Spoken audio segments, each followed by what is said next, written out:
세기의 걸작.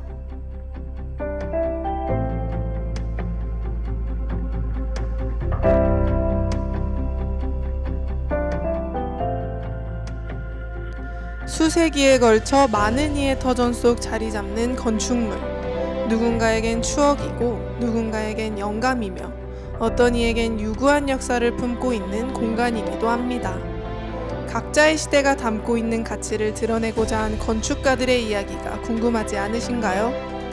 대지 위의 예술이자 건축가가 남긴 세기의 걸작. 마지막으로 소개해드릴 건축물은 우리나라의 경복궁입니다.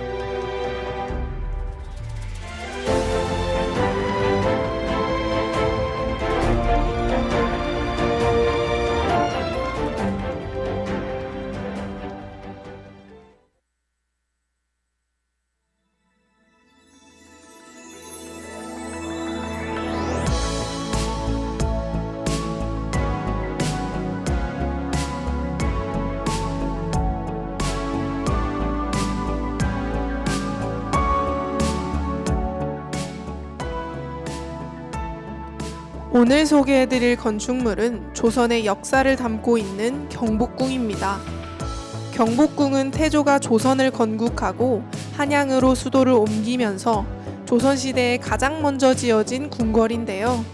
특히 경복은 왕과 그 자손, 온 백성들이 태평성대의 큰 복을 누리길 축원한다는 의미를 담고 있다고 하죠.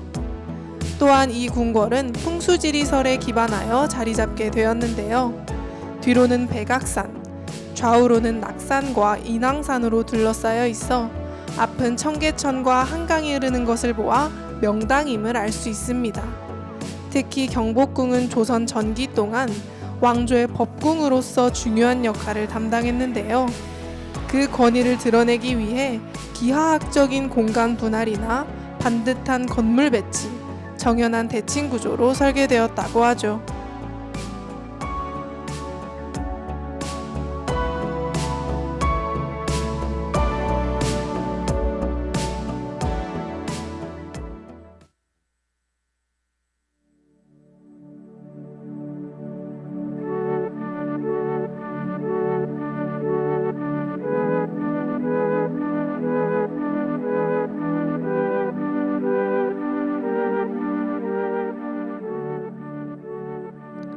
하지만 경복궁은 1592년 임진왜란으로 인해 불에 타면서 오랫동안 폐허로 남게 되었는데요.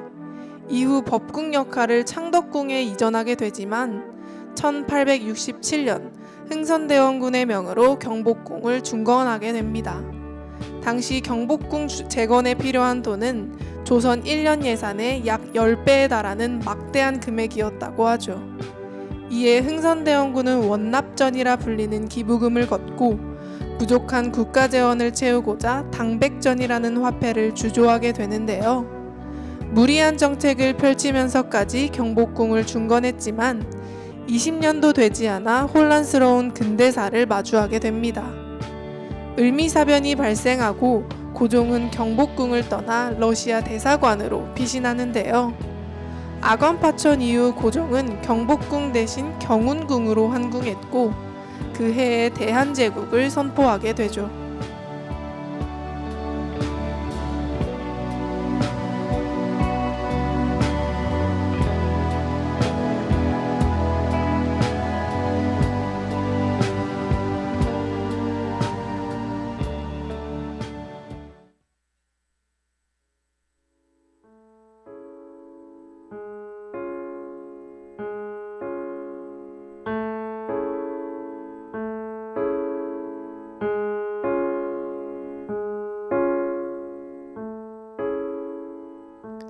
나라가 빼앗긴 일제강점기 시절, 직전에 조선 정부를 부정하고 식민체제를 선전하기 위해 일본은 조선의 법궁인 경복궁을 훼손했는데요.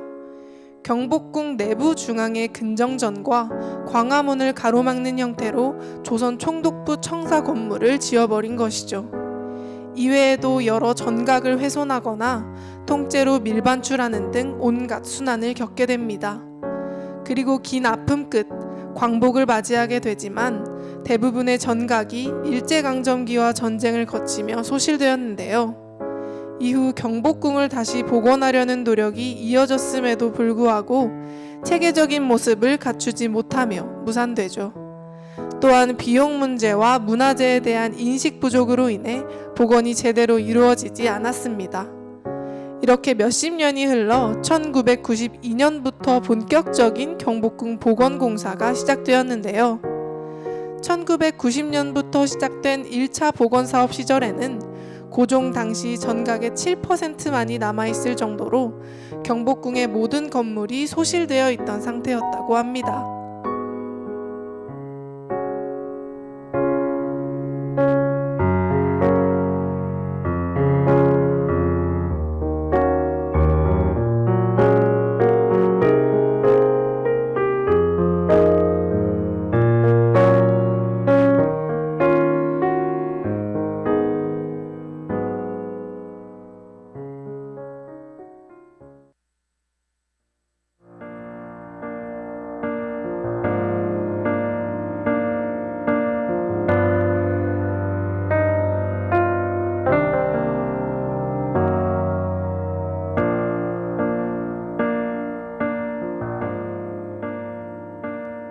경복궁 1차 복원 사업에서 조선청독부 건물을 철거하고 광화문 일대를 복원하는 등의 행보가 이어졌는데요.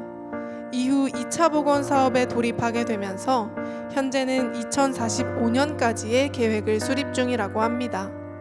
특히 중심 전각을 전면 복원해 원래 규모의 75.8% 수준으로 구성하겠다고 밝혔죠. 많은 역사적 아픔 속에서도 창건 후 굳건히 자리를 지켜온 궁궐. 조선 왕조의 상징이자 부지런한 왕과 덕 있는 신하가 만나 태평성대를 꿈꿨던 공간. 지금까지 조선의 걸작 경복궁이었습니다.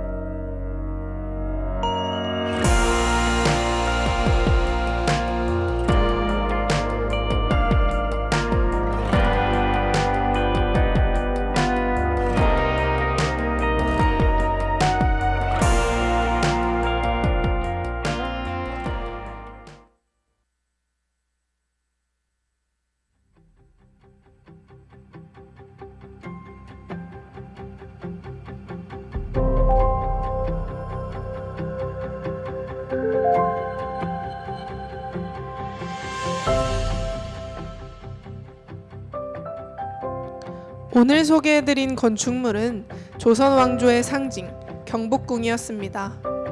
다양한 건축 기법과 아름다운 예술 양식을 통해 건축가가 우리에게 남기고자 한 메시지는 무엇이었을까요?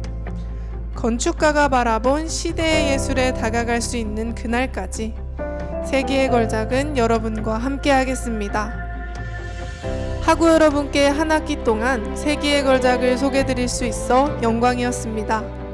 저희는 다음 학기 더 유익한 방송으로 찾아올게요. 안녕.